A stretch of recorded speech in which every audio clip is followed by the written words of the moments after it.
Alors, notre nourriture, premier point ou première partie, la parole de Dieu. Notre nourriture par excellence, c'est la parole de Dieu. Et si vous avez écouté attentivement toutes les sessions, vous allez dire, mais à chaque fois, il nous dit la parole de Dieu. Et je continuerai. Parce qu'en fait, la source de notre foi, c'est Dieu lui-même.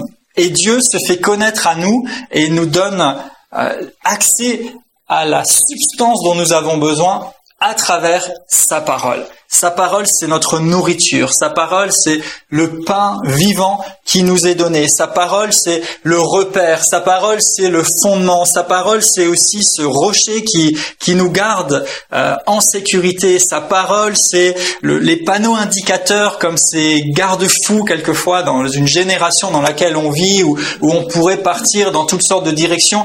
Cette parole nous garde. Cette parole, c'est le GPS qui nous dit tiens, va par ici ou bien va par là, ou quelquefois comme le mien qui me dit rejoignez la route, et pourtant j'étais dessus, et quelquefois on a le sentiment spirituellement d'être sur la route et ce GPS de Dieu nous dit rejoins la route, et on peut se reposer la bonne question et chercher à recevoir et à obéir à Dieu, et la première façon et la façon par excellence dont il nous parle, c'est sa parole, cette parole écrite, la Bible. Et il est dit au sujet de la parole de Dieu dans 2 Timothée 3,16 que toute écriture est inspirée de Dieu et utile pour enseigner, pour convaincre, pour corriger, pour instruire dans la justice, afin que l'homme de Dieu soit accompli et propre à toute bonne œuvre. Donc toute écriture qui est là dans nos Bibles est inspirée de Dieu. C'est-à-dire que c'est par l'Esprit de Dieu que tous ces auteurs ont écrit ce qu'ils ont écrit, et ça nous est utile. Utile pour enseigner, convaincre, corriger, instruire, afin que l'homme, on peut dire aussi la femme, que la personne de Dieu, l'enfant de Dieu que nous sommes, soit accompli. Dieu désire que nous soyons accomplis. Le monde cherche aussi une forme d'accomplissement et de développement personnel, ou de faire des choses qui sortent de l'ordinaire, ou parfois on parle de dépassement de soi, etc. Mais Dieu désire que nous soyons accomplis. Et il nous a donné cette parole pour que nous puissions l'être, et que nous soyons aussi propres ou bien capables de toute bonne œuvre. Que nous puissions faire la bonne chose, vivre de la manière qui est agréable à Dieu. Hébreux 4,12 dit aussi que la parole de Dieu est vivante et efficace, plus tranchante qu'une épée à 2 tranchants, pénétrante jusqu'à partager âme et esprit, jointure et moelle, elle juge les sentiments et les pensées du cœur. Donc cette parole vivante et efficace, elle va juger les sentiments et les pensées du cœur. Il dit juger, nous on pense souvent juger égale accuser. Non. Elle va juger, c'est-à-dire elle va mesurer ou bien elle va analyser et elle va orienter dans la bonne direction les pensées et les sentiments du cœur. C'est face à la parole de Dieu que nous pouvons vérifier, que nous pouvons mesurer nos sentiments et nos pensées. Cette parole nous a été donnée pour ça. Et puisque tout découle d'une pensée, il est bon de soumettre nos pensées à la parole de Dieu. Et je vais faire une petite page de pub ici, je vous recommande mon dernier livre, Rénover sa pensée, qui va vraiment vous faire du bien et qui va vous aider à comprendre un certain nombre de choses sur la pensée et aussi à laisser votre pensée être renouvelée à travers la parole de Dieu. Donc la parole de Dieu, c'est ce juge, on pourrait dire, oui, c'est ce test, on pourrait presque dire que c'est comme une passoire à travers laquelle on peut faire passer nos sentiments, nos émotions, nos idées, nos réflexions, et dont il ne va rester que ce qui est pur, que ce qui est convenable. Et nous avons déjà vu précédemment, je l'ai dit avant, notamment dans la session 3, quelques réalités au sujet de l'alliance dans laquelle nous sommes avec Dieu. On avait vu, je donne juste pour rappel, qu'on a été racheté et qu'on a été changé de royaume. Ça veut dire qu'on n'est plus soumis à l'autorité ou à la puissance du mal ou à ce qui pourrait nous nuire, mais on a été amené à la lumière de Dieu. On a vu également que nous sommes une nouvelle création, 2 Corinthiens 5, 17. Si quelqu'un est en Christ, il est une nouvelle créature. Les choses anciennes sont passées, toutes choses sont devenues nouvelles. Nous avons droit d'être en communion avec Dieu. Nous avons aussi une autorité dans le nom de Jésus. Nous avons été déclarés justes et le Saint-Esprit nous a été donné comme notre aide. Et tout ça, ça pose le cadre général, si j'ose dire. Et en fait, ça va s'exprimer dans tous les domaines et tous les aspects de notre vie pour lesquels la parole de Dieu nous donne aussi un très grand nombre d'exemples. Et précédemment, nous avions regardé Deutéronome 28, et ça, je vous invite à prendre la peine de l'ouvrir avec moi. Et on avait vu dans Deutéronome 28 un certain nombre de choses au sujet de la malédiction. Puisque l'Écriture dit qu'on est racheté de la malédiction, c'est-à-dire qu'on en a été sauvé et arraché, et on avait vu que la malédiction comprenait énormément de choses néfastes pour notre vie, et je vous avais montré ça pour attirer votre attention sur tout ce dont on a été racheté, sauvé, écarté, et qui n'est réservé qu'à ceux qui refusent d'obéir à Dieu et de se soumettre à lui. Vous savez, vous pouvez avoir commis n'importe quelle faute. Vous pouvez avoir fait les pires choses selon la justice du monde. Tout ça, ça peut être effacé par l'amour et par la grâce de Dieu. Vous pouvez faire les pires choses, ce n'est pas pour ça que vous êtes sous la malédiction. Le seul péché qui vous place sous la malédiction, c'est de résister à l'amour de Dieu. Le seul péché, le plus grand, le pire des péchés, c'est de résister à Dieu, c'est d'être séparé de Dieu. Et la solution, Dieu nous l'a donnée en Jésus-Christ. Et à partir du moment où nous acceptons que nous sommes pécheurs et séparés de Dieu, et que nous saisissons la main que Dieu nous tend à travers Jésus-Christ, à partir de ce moment-là, nous ne sommes plus sujets à la malédiction.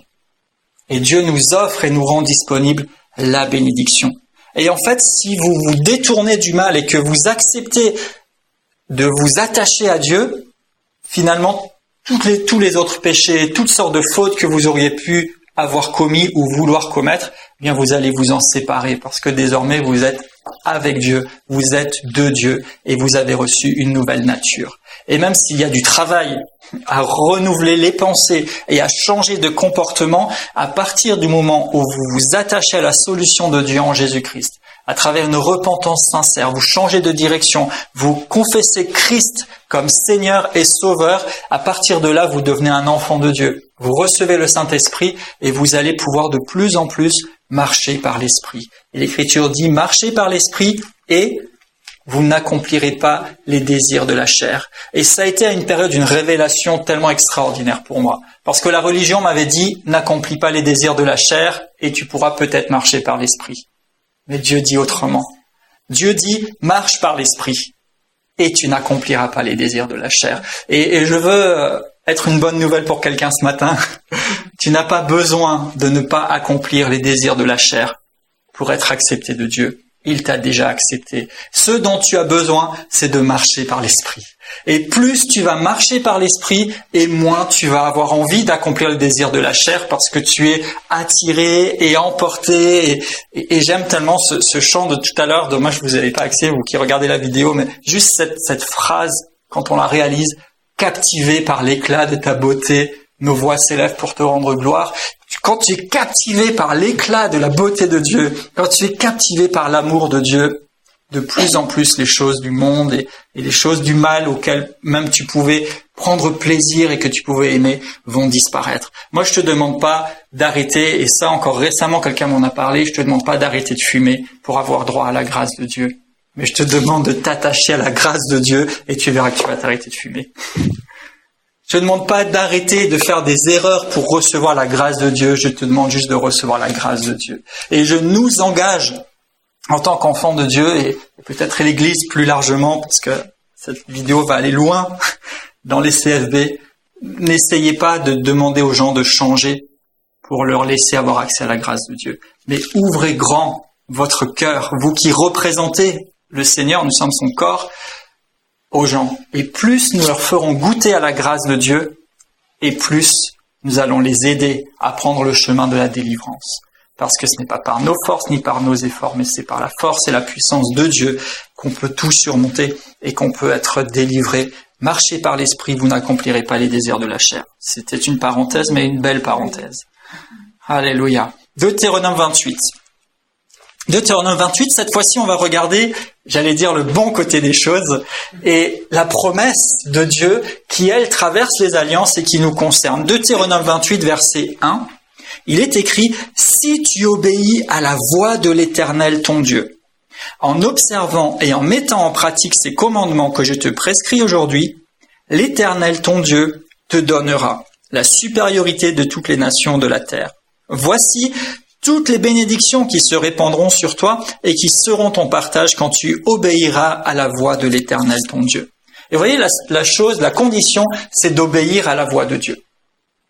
Et comme je le disais, le premier pas d'obéissance, c'est d'entendre son appel et de se tourner vers lui.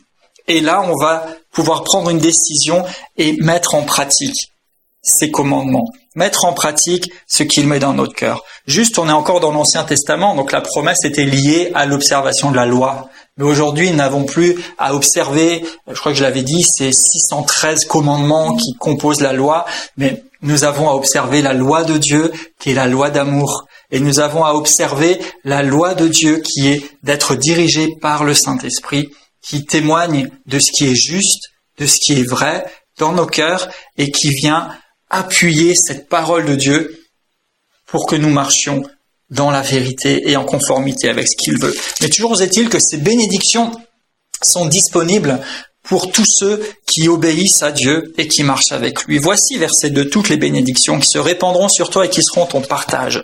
Tu seras béni dans la ville et tu seras béni dans les champs. Le fruit de tes entrailles, le fruit de ton sol, le fruit de tes troupeaux, les portées de ton gros et de ton menu bétail, toutes ces choses seront bénies. Alors peut-être que vous n'avez pas de bétail, mais quoi que ce soit que vous fassiez ou que vous possédiez, Dieu le bénit parce que vous lui obéissez. Les affaires que vous faites, les entreprises que vous pouvez être amenés à gérer ou à avoir, les activités que vous faites, peut-être même le bout de jardin que vous cultivez, ou peut-être, comme nous à une période, les poules que vous nourrissez, Dieu les bénit et les fait se multiplier parce que vous lui obéissez. Ta corbeille et ta huche seront bénies. C'est vos réserves. Aujourd'hui, on pourrait dire ton frigo, ton congélateur et ton placard seront bénis et remplis. Tu seras béni à ton arrivée et tu seras béni à ton départ. L'Éternel te donnera la victoire sur les ennemis qui s'élèveront contre toi. Ils sortiront contre toi par un chemin et ils s'enfuiront par 7 chemins. Donc là, pour le peuple d'Israël, c'était tous les ennemis qu'ils pouvaient rencontrer physiquement dans leur voyage et dans leur déplacement, mais aujourd'hui, toutes sortes d'ennemis qui peuvent se présenter sur notre chemin, toutes sortes d'obstacles ou d'oppositions, Dieu nous promet que nous pouvons avoir la victoire sur eux et qu'ils s'enfuiront par 7 chemins. C'est-à-dire qu'il y a de la confusion. Même si on a l'impression parfois qu'il y a tout un bloc de problèmes, souvent ils viennent ensemble, hein. Je sais pas si vous avez remarqué. Parfois il y a un problème et puis en fait il y en a 2, 3, 4 et plus. Mais quand bien même ça viendrait à nous tomber dessus comme ça d'un coup, ça partir par 7 chemins, c'est qu'en fait la puissance de Dieu fait éclater ça en morceaux et il nous rend vainqueurs et triomphants de toutes sortes de situations. L'Éternel, verset 8, ordonnera à la bénédiction d'être avec toi dans tes greniers, dans toutes tes entreprises. Il te bénira dans le pays que l'Éternel ton Dieu te donne. Tu seras pour l'Éternel un peuple saint, comme il l'a juré quand tu observeras les commandements de l'Éternel ton Dieu et que tu marcheras dans ses voies. Tous les peuples verront que tu es appelé du nom de l'Éternel et ils te craindront. Donc là, c'est une bénédiction, une promesse pour le peuple d'Israël collectivement, mais aujourd'hui, ça nous concerne en tant que membres du peuple de Dieu, son Église. Nous sommes bénis de toutes sortes de bénédictions et le monde, les peuples peuvent voir sur nous la grandeur et le nom de l'Éternel et craindre à cause de cette présence de Dieu sur notre vie. L'Éternel, verset 11, te comblera de bien en multipliant le fruit de tes entrailles, le fruit des troupeaux, le fruit de ton sol dans le pays qu'il a juré de te donner. L'Éternel t'ouvrira son bon trésor, le ciel, pour envoyer à ton pays la pluie en son temps et pour bénir le travail de tes mains. Tu prêteras à beaucoup de nations, tu n'emprunteras point. L'Éternel fera de toi la tête et non la queue. Tu seras toujours en haut et tu ne seras jamais en bas. Lorsque tu obéiras aux commandements de l'Éternel ton Dieu que je te prescris aujourd'hui, quand tu les observeras et les mettras en pratique, que tu ne te détourneras ni à droite ni à gauche de tous les commandements que je vous donne aujourd'hui pour aller auprès d'autres dieux et les servir. Et Tu seras la tête et non la queue. Tu seras toujours en haut. Et là aussi, je dois me contenir parce que juste avec ça, il y a de quoi se stimuler. Toujours en haut et jamais en bas. Les hauts et les bas, c'est pas notre partage bien-aimé. Ça fait partie de la malédiction. Un coup ça va pas. En haut, en bas. Toujours en haut et jamais en bas. Et quand bien même les choses nous tombent dessus ou nous tireraient vers le bas, moi je suis toujours en haut. C'est ma promesse parce que j'obéis à Dieu. Toujours en haut. Alléluia. Et j'ai même envie d'ajouter et de plus en plus haut. Parce qu'il veut nous amener de gloire en gloire. Parce qu'il veut nous faire goûter aux réalités célestes qui nous appartiennent. Parce qu'il veut nous faire vivre avec lui dans toute la plénitude qu'il a en réserve pour nous. Donc tout cela, c'est notre bénédiction. Quand on a été arraché à la malédiction, en fait, tout cela est devenu disponible, c'est pour nous. Et donc, plein de situations, la parole de Dieu contient les promesses et les déclarations que nous pouvons faire nôtres et qui peuvent être l'objet et la source de notre foi. Nourrissons notre foi de la parole de Dieu. Par exemple, pour la provision, on vient de lire ici dans Deutéronome, il y a une notion aussi d'abondance et qu'il y a tout ce qu'il faut et que ça se multiplie et que c'est béni et même qu'on n'emprunte pas mais qu'on prête et toutes ces choses-là, c'est la volonté de Dieu pour nous. 3 Jean 2, il est écrit « Je désire que tu prospères à tous égards et sois en bonne santé, comme prospère l'état de ton âme. » Dieu désire que tu prospères à tous égards. Prospérer, c'est tout un sujet aussi, il y a de quoi faire plusieurs heures, mais prospérer, c'est avoir tout ce qu'il te faut, et encore plus, pour faire du bien autour de toi. Et Dieu désire que tu prospères, et que tu prospères à tous égards. Matériel, spirituel, émotionnel, tous les domaines de notre vie peuvent et devraient être caractérisés par la prospérité, être comblés et avoir de quoi aussi communiquer quelque chose autour de nous. À tous égards et en bonne santé. C'est la promesse, c'est la volonté de Dieu.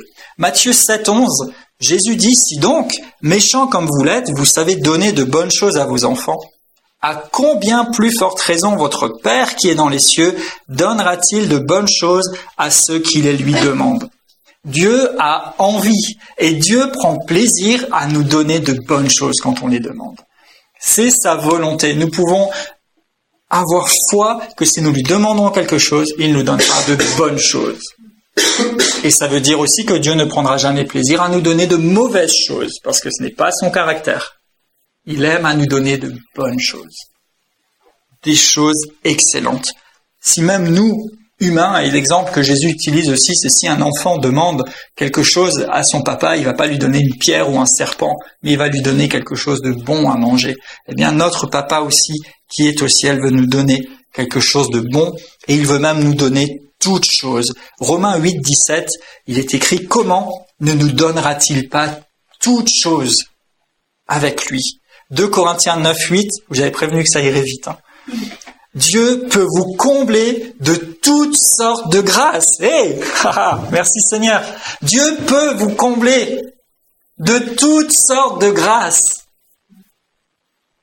Alléluia. Afin que possédant toujours, dites toujours, et en toutes choses, de quoi satisfaire à tous vos besoins. Alléluia. Vous ayez encore en abondance pour toute bonne œuvre. Eh, c'est pas bon ça. Dieu veut, il peut, mais il veut aussi. Et en fait, pourquoi il peut? Il peut, mais la seule chose qui va faire le lien, c'est que je l'accepte et que je m'abandonne à lui pour qu'il le fasse. Mais il peut le faire. Et il l'a même déjà fait pour nous. Nous combler de toutes sortes de grâces, afin que nous puissions posséder, et vraiment souligner ces quelques mots-clés, toujours. Alors certains diront, ouais, mais les apôtres, ils ont dit, je me réjouis dans la richesse comme dans l'abondance, donc ça veut dire que des fois, enfin dans la disette, pardon, comme dans l'abondance, ça veut dire que des fois on peut manquer être dans la disette. Quand il dit qu'il s'y réjouit, c'est qu'il s'adapte, il accepte qu'il y ait un passage comme ça, mais ce n'est pas pour autant qu'il considère que c'est là qu'il doit rester ou que ce soit sa destination. Notre destination, c'est la prospérité, notre destination ou notre situation normale plutôt, c'est d'être pourvu toujours en toutes choses pour tous nos besoins et encore plus. C'est pas moi qui l'ai dit, c'est écrit, j'ai lu que des versets. D'accord ? Bon. La nourriture, la source de notre foi, bien-aimés, elle est là. Parce que trop facilement, on peut se laisser promener dans soit des choses qu'on entend ou soit dans nos propres réflexions. Et dire, après tout, même si j'ai pas, l'important c'est d'avoir l'amour de Dieu. C'est vrai, rien ne remplace l'amour de Dieu. Et on va jamais chercher à posséder pour posséder. Mais c'est bon de garder à l'esprit et de vivre par la foi et dans l'assurance et dans la conviction que Dieu peut nous combler de toutes sortes de grâces. Toutes sortes. C'est-à-dire que quoi que ce soit qu'il te manque maintenant, Dieu peut t'en combler. Parce qu'il a toutes sortes de grâces. Et ailleurs encore, il est écrit qu'il peut remplir tout en tous.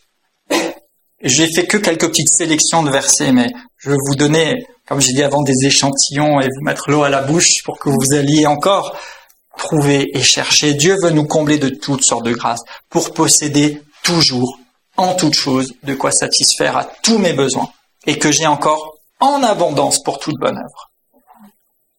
Dieu nous promet aussi un autre aspect, la force dans la faiblesse. Joël 4, verset 10, il est écrit que le faible dise « Je suis fort ». Ça veut dire qu'on peut par moments se trouver faible, mais que c'est pas parce qu'on est faible qu'on s'assoit et qu'on dit « Ah je suis faible ». Il dit « Faible, ok, mais tu dis autre chose. Je suis fort ». Et sur cet aspect de dire, on y viendra plus tard. Mais déjà, c'est important de saisir et d'intégrer ce que Dieu veut pour nous, sa pensée, sa volonté, sa bénédiction, à travers la nourriture que nous avons dans la parole de Dieu. Je l'avais dit et je le dis encore en passant, on va parler de la confession et de la proclamation de la parole parce que c'est puissant et que ça a changé ma vie. Il y a des années de ça et depuis, rien n'a plus jamais été pareil. Mais avant de vous dire quoi faire, vous avez besoin de poser les bonnes bases. Et la bonne base, c'est d'abord d'être nourri de ce que dit Dieu. C'est d'abord d'épouser, de faire sien ce que dit Dieu, sa pensée, sa volonté. Et après, ce que vous direz sera le reflet et sera habité, comme je le dis quelquefois, de ce que vous croyez, parce que c'est de l'abondance du cœur que la bouche parle. Donc avant de vous dire parle, dis ceci, dis cela, je veux d'abord vous aider et vous encourager à charger votre cœur, à ce qu'il abonde, et sinon même qu'il ne déborde de la pensée, de la parole et de la volonté de Dieu.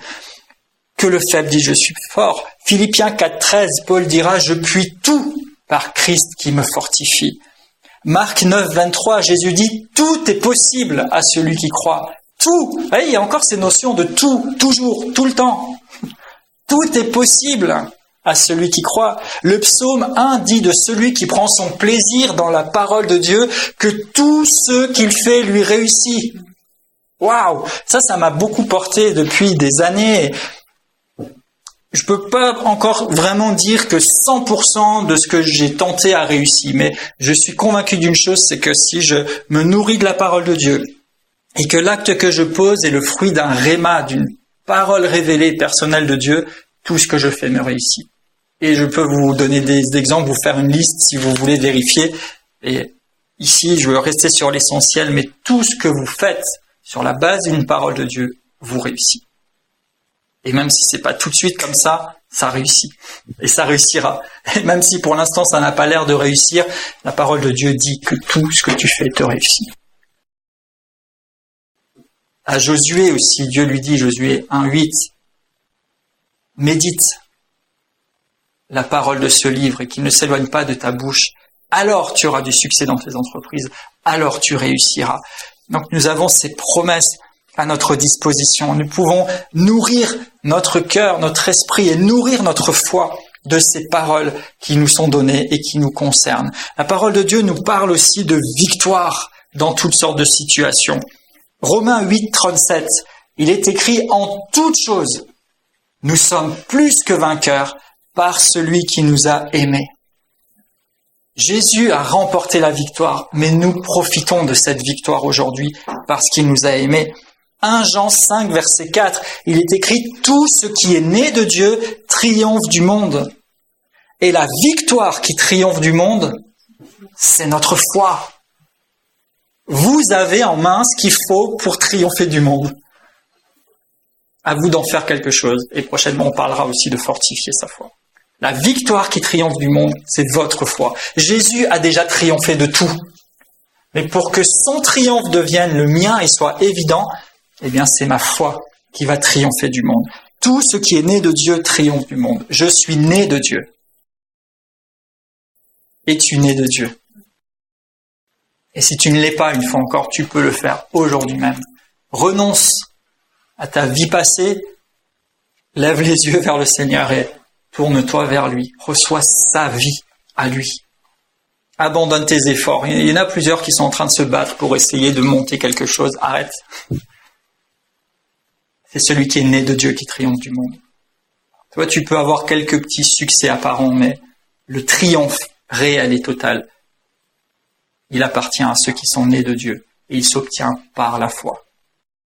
Les petites victoires ou les semblants de triomphe qu'on obtient par ses propres forces ne sont que un masque et ne font que cacher une profonde détresse. J'ai vu des gens réussir et pourtant ils étaient dans une détresse absolue.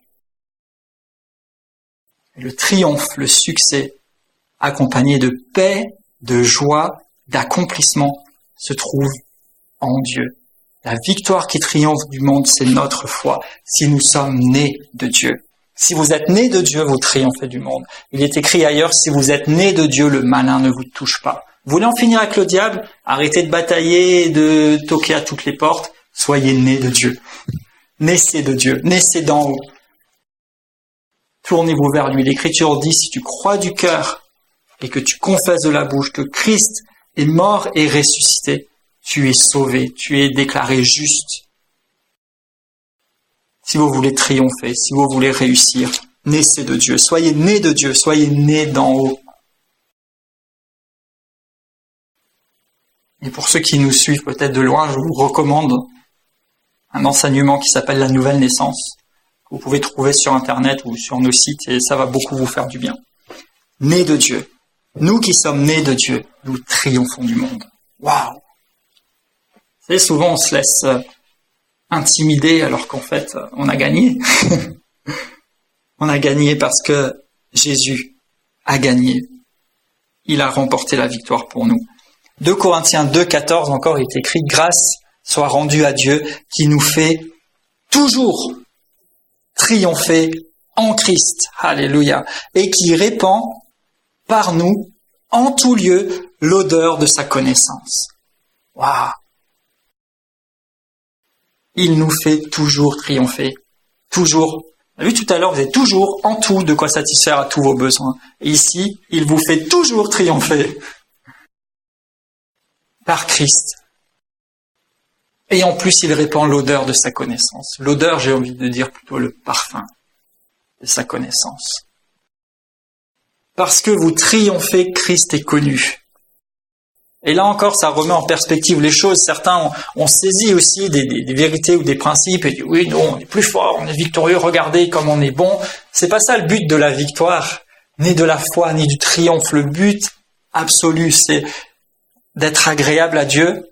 Et le but absolu, c'est de révéler Christ tel qu'il est vraiment. Et Christ prend plaisir à se révéler, à se faire connaître autour de nous, quand nous avons de quoi subvenir nos besoins et d'aider les autres, et aussi quand nous triomphons, parce que ça répand le bon parfum de la connaissance de Christ. Le bon parfum de sa connaissance. Il nous promet un avenir. Jérémie 29, 11. Voici, je connais les projets que j'ai formés sur toi. Projets de paix et non de malheur, pour te donner un avenir et de l'espérance. Romains 8, 26, il est écrit « Toutes choses concourent au bien de ceux qui aiment Dieu, de ceux qui sont appelés selon son dessein. Tout travaille ensemble pour vous. » Dieu se débrouille pour que toutes les choses fonctionnent ensemble pour votre bien. C'est le verset 28, oui, merci. Parce qu'il vous aime. Et parce que vous avez répondu à son amour. Et j'aime utiliser cet exemple de la recette de cuisine. C'est plus ma chérie qui est une experte dans ça. Et quand elle prépare des pâtisseries, il en sort toujours quelque chose de succulent, de délicieux, de magnifique. C'est juste merveilleux. Mais quand je traîne dans la cuisine... et que je vois les différents ingrédients et les pots qui sont posés là, etc. En fait, dans l'eau, il y a des choses qui sont pas très bonnes. Vous avez déjà goûté de la farine toute seule? Je vous déconseille. Hein. Vous avez déjà goûté de la levure toute seule? Pas très bon. Hein. Mais finalement, quand elle met ça dans son truc et qu'elle mélange tout et avec les bons dosages, avec la bonne façon, il en sort quelque chose de super. C'est pas parce que l'ingrédient auquel tu es peut-être en train de goûter aujourd'hui est désagréable que Dieu t'a lâché en route. Il fait en sorte que toutes choses concourent ensemble à ton bien. C'est juste un morceau de la recette. Et peut-être qu'il n'est pas bon maintenant, mais garde la foi que Dieu s'assure que toutes choses concourent à ton bien. S'il n'y avait pas cette levure qui est pas bonne toute seule, et pourtant c'est la levure qui fait que ça monte et que c'est beau et que c'est bon et que ça prend du volume, s'il n'y avait pas la farine qui est pas bonne toute seule, il n'y aurait pas la même consistance. Dieu veut faire concourir toutes choses au bien de ceux qu'il aime. Merci Seigneur. 1 Corinthiens 2, verset 9, il est dit qu'il y a des choses que l'œil n'a pas vues, que l'oreille n'a pas entendues, et qui ne sont même pas montées au cœur de l'homme, mais que Dieu a préparées pour ceux qui l'aiment, et il nous les révèle par l'Esprit. Donc Dieu a pour nous un avenir, Dieu a pour nous une espérance, il y a des choses bonnes, excellentes, qu'il a réservées, qu'il a mis à disposition pour nous. Nous pouvons, et je vous encourage à nourrir votre foi de ces vérités. Il nous promet aussi la sécurité. Ésaïe 41:10, ne crains rien, je suis avec toi. Ne promène pas des regards inquiets, je suis ton Dieu. Je te fortifie, je viens à ton secours et je te soutiens.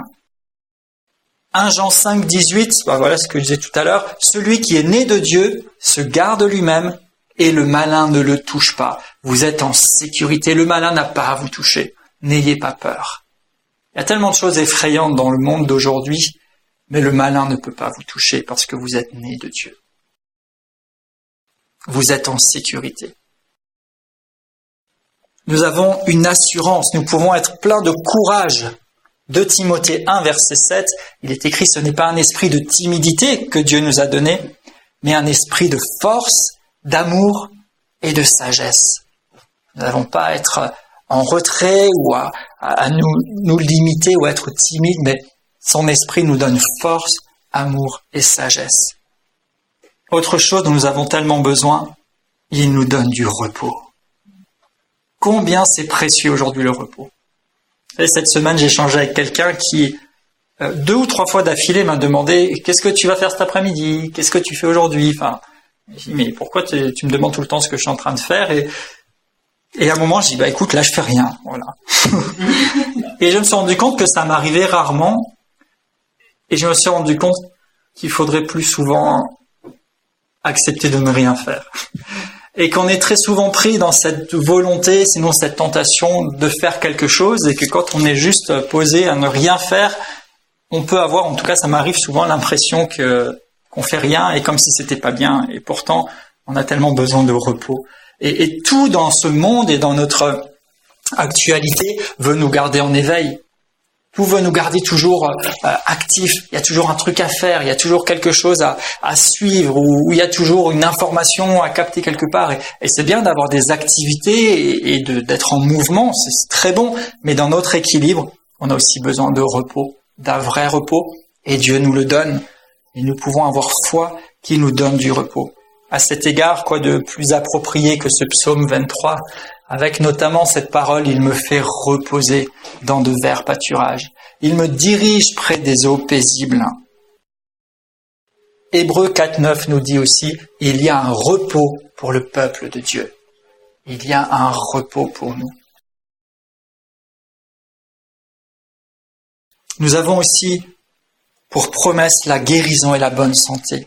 1 Pierre 2, 24 notamment, il est parlé de Jésus par les meurtrissures de qui vous avez été guéris.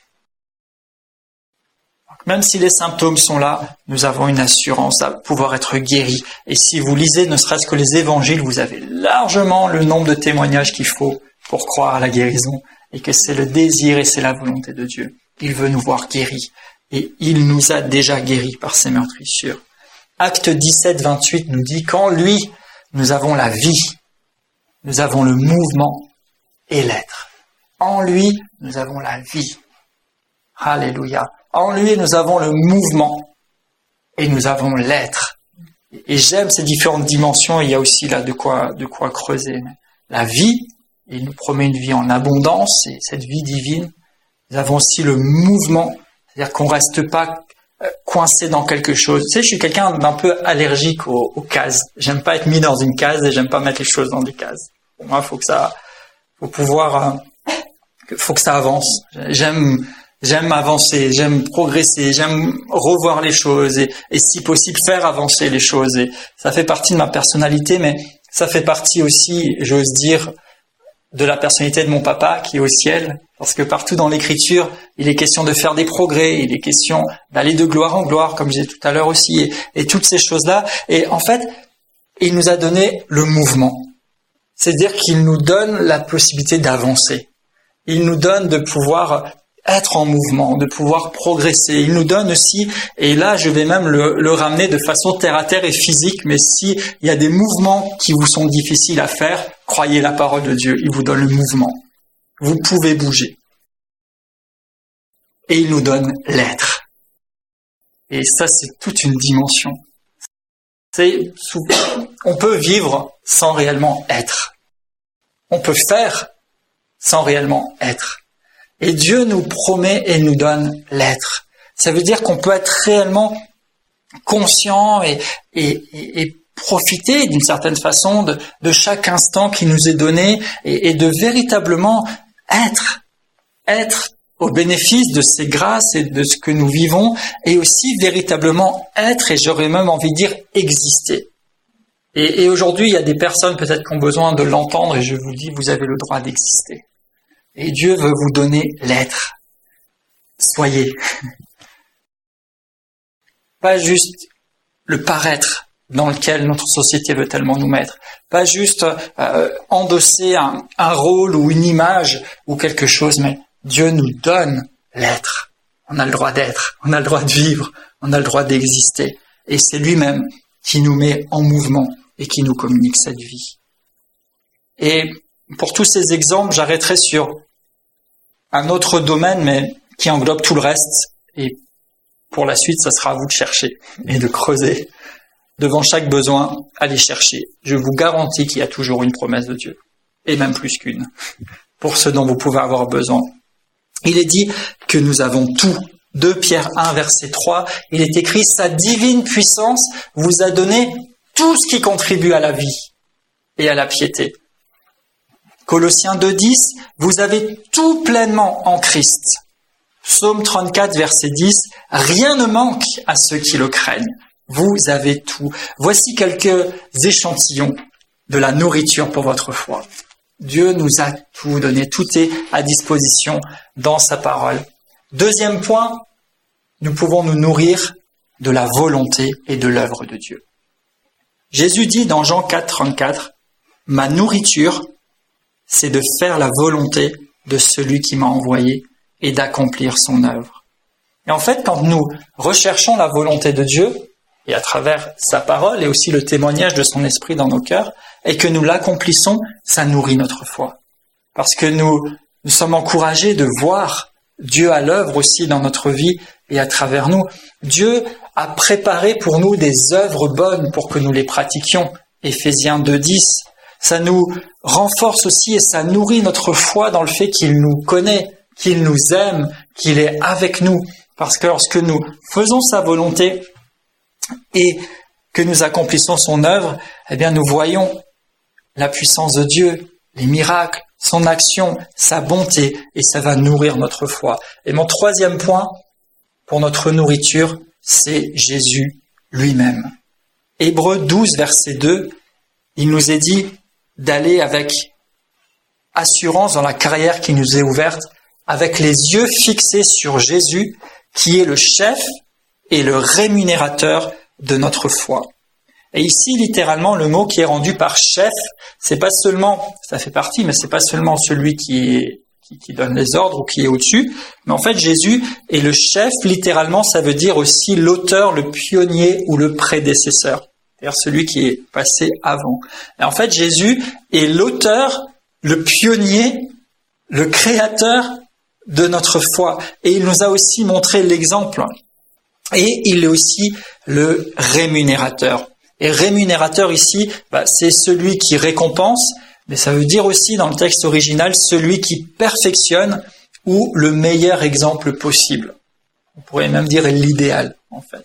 Donc, nous pouvons cheminer par la foi en ayant les yeux sur Jésus, qui est l'auteur, qui est le pionnier, qui est l'exemple absolu pour la foi et qui la rend parfaite. Et nous l'avions regardé dernièrement dans Hébreux 11, il est dit la foi est une ferme assurance de ce qu'on espère, une démonstration de ce qu'on ne voit pas. Et à la fin, il est dit aussi que sans nous, cette foi ne pouvait pas parvenir à la perfection. Et c'est en fait parce que Jésus a accompli l'œuvre par excellence du salut et que nous pouvons avoir les yeux sur lui et dépendre de lui que la foi devient dans sa mesure la plus complète et la plus parfaite. Et Jean 6, 53, Jésus dit « En vérité, je vous le dis, si vous ne mangez la chair du Fils de l'homme et si vous ne buvez son sang, vous n'avez pas la vie en vous-même. Car ma chair est vraiment une nourriture et mon sang est vraiment un breuvage. Celui qui mange ma chair et qui boit mon sang demeure en moi et je demeure en lui. Comme le Père qui est vivant m'a envoyé et que je vis par le Père, ainsi celui qui me mange vivra par moi. » Et je sais que c'est un passage qui des fois trouble un peu en disant « mais comment on peut manger quelqu'un ?» Et pourtant Jésus insiste et répète à chaque fois, il dit « ma chair et mon sang c'est vraiment une nourriture et un breuvage. Si vous ne me mangez pas, vous n'avez pas la vie. Celui qui me mange vivra par moi. » Et en fait notre nourriture nous vient premièrement de la parole de Dieu. C'était mon premier point. Deuxième point, de la volonté et l'œuvre de Dieu. Et dans ce troisième point, en fait, Jésus lui-même devient une nourriture pour nous, pour notre être intérieur, pour notre esprit. Dans l'Ancien Testament, Dieu a donné la manne à son peuple. Au milieu du désert, il faisait descendre cette espèce de nourriture qui n'était pas terrestre et qui pourtant les nourrissait, leur faisait du bien, leur apportait tout ce qu'il fallait. Jésus est ensuite venu lui-même sur la terre. Et il a témoigné en disant « Je suis le pain qui descend du ciel ». Et il a nourri des gens, notamment avec ce miracle célèbre des quelques pains et poissons qui ont nourri une foule. Il a montré comment il est le pain et comment il est une autre nourriture. Il dira d'ailleurs lui-même « L'homme ne vivra pas que de pain, mais de toute parole qui sort de la bouche de Dieu ».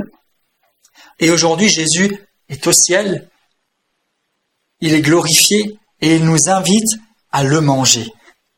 À manger et à boire de son être glorifié, à manger et boire, et nous en témoignons notamment à travers cette scène que nous prenons ensemble dans la foi, qui n'est pas juste de manger un bout de pain et boire un petit coup de jus, mais qui est véritablement de montrer à travers une réalité physique ce que nous faisons dans la réalité de l'esprit, où nous pouvons manger et boire, être nourris de lui-même. Comment se nourrir de lui?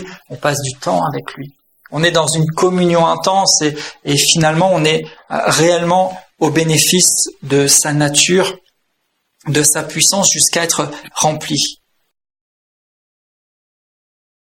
Et même à satiété, si possible. Souvent on dit on a faim, on a soif, mais Dieu veut nous nourrir, il a mis à disposition la nourriture. Mangez-moi, dit Jésus. Il nous communique sa vie, sa nature, et en même temps, sa foi, puisqu'il est l'exemple par excellence de la foi. Donc nous pouvons nous nourrir même de la foi de Dieu, de la foi de Jésus. Il est l'exemple, le modèle, le pionnier. Et je vais conclure tout de suite. 1 Corinthiens 15, 48, il est écrit « Tel est le céleste », donc Jésus qui est maintenant monté au ciel, « Tels sont aussi les célestes ». Nous qui suivons son exemple et qui avons été faits à son image. 1 Jean 4, verset 17, il est dit « Tel il est, tel nous sommes dans ce monde ». Il est notre exemple et notre nourriture. Et Hébreux 11, comme je disais tout à l'heure, c'est Christ qui perfectionne notre foi et il nous inscrit dans cette alliance plus excellente qui est basée sur de meilleures promesses, celle de la plénitude à laquelle il nous appelle, il nous invite et je dirais même il nous attire. Alors, nourris de la parole de Dieu, nourris de la volonté et de l'œuvre de Dieu et nourris de Jésus lui-même, vivons par la foi.